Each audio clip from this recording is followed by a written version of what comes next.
Nous démarrons ce premier bulletin de la journée avec cette triste nouvelle. La presse sénégalaise endeuillée avec le décès d'une pionnière, Eugénie Rokhaya Aw, elle s'appelait. Voilà, l'ancienne directrice du CESTI s'est éteinte ce dimanche à l'âge de 70 ans.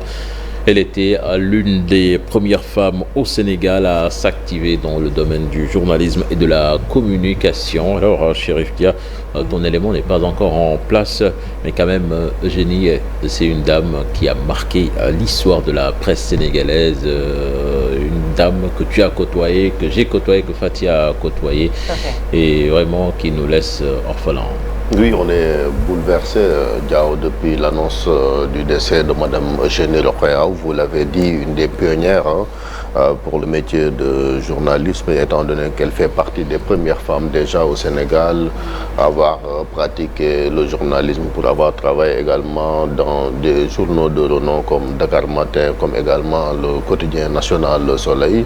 On la voit également une militante des causes de la femme, parce que c'est d'ailleurs ces disciplines-là qu'elle enseignait au CESTI, les questions de genre, les questions de paix, de sécurité. Donc, pour avoir également été la première femme directrice du CESTI, Eugénie Aw, nous, quand on était étudiants là-bas, donc c'est à l'époque elle qui dirigeait la direction du CESTI. Elle a également beaucoup fait pour cette école de journalisme, pour quand même participer à déjà la rénovation de l'école, mais aussi avec des partenaires avec qui aussi elle a travaillé pour l'équipement de cette école de journalisme, Madame Eugénie Aw. Après également son départ, elle a continué à donner des cours là-bas, mais aussi à travailler avec surtout le CHETS, parce que nous, on a participé à des formations au CHETS, c'est le Centre des hautes études diplomatiques et stratégiques de l'armée sénégalaise.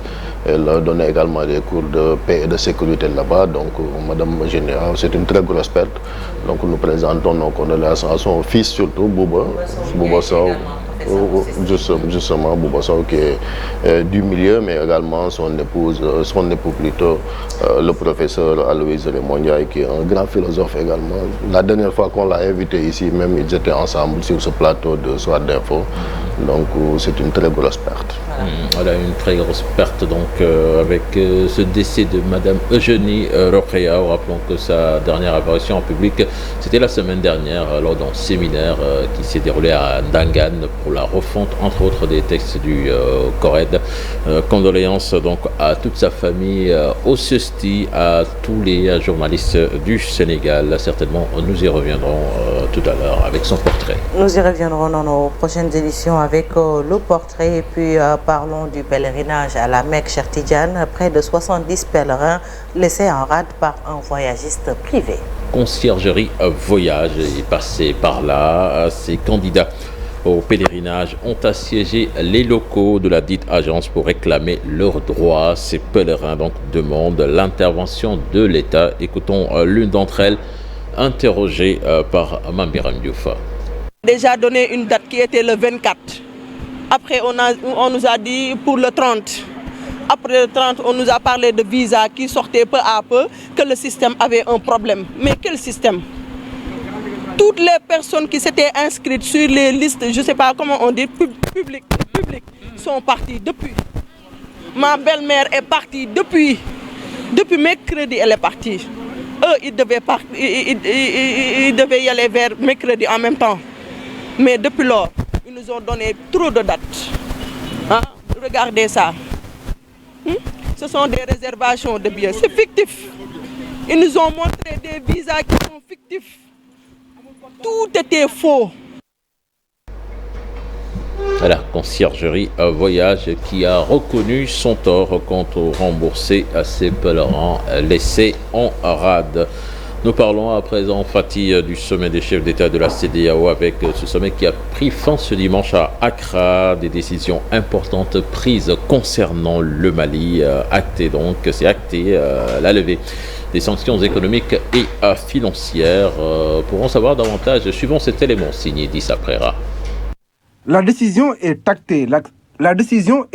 La CEDEAO a décidé de lever les sanctions économiques et financières contre le Mali. Une déclaration faite à l'agence France Presse par un participant au sommet sous couvert de l'anonymat. Une information confirmée par d'autres participants au même sommet. Les leaders de l'Afrique de l'Ouest ont pris cette décision à Accra à l'occasion du sommet de l'organisation. Des sanctions commerciales et financières qui ont pesé sur Bamako depuis le mois de janvier dernier.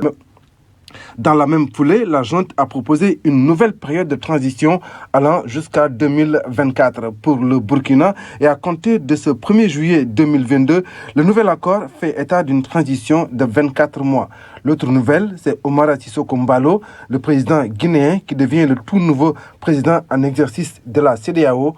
À ce poste, le Bissau-Guinéen remplace Nana Akufo-Addo, président du Ghana.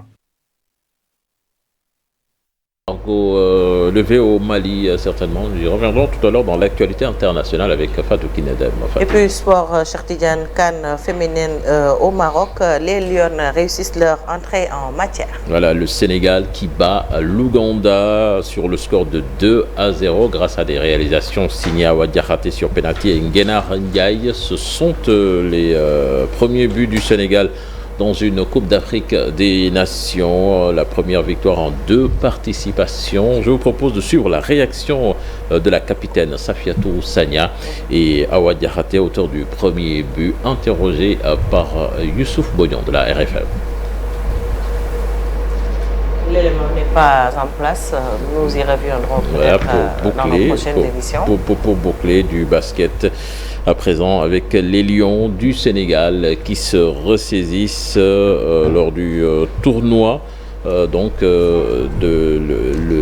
deuxième fenêtre plutôt des éliminatoires de la Coupe du Monde. C'était hier au Caire, les Lions qui, après 2 défaites face à l'Égypte et au Congo, ont battu le Kenya sur le score de 86-54. Les Lions qui finissent 3e, donc qui auront fort à faire pour se qualifier lors de la prochaine Coupe du Monde avec des adversaires pas du tout faciles à jouer. Des adversaires que sont la Tunisie, champion d'Afrique, que les Lions vont rencontrer lors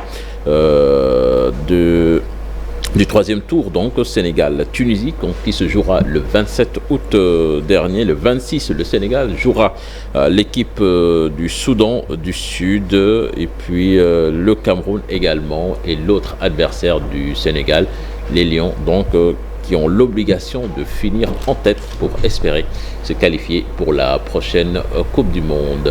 Voilà, c'était tout, Fatih, pour la première tasse actu de ce matin. Merci beaucoup, Cheikh Tidiane, pour cette première tasse actu, quand même avec cette triste nouvelle, le rappel à Dieu d'une doyenne dans la presse, une pionnière, Eugénie Rokhaya, journaliste, ancienne directrice du CESTI. On va y revenir tout à l'heure dans nos prochaines éditions. Nous nous excusons pour la page internationale. Tout à l'heure, on parlera du Mali, on parlera également de l'actualité hors de chez nous, le reste de l'actualité hors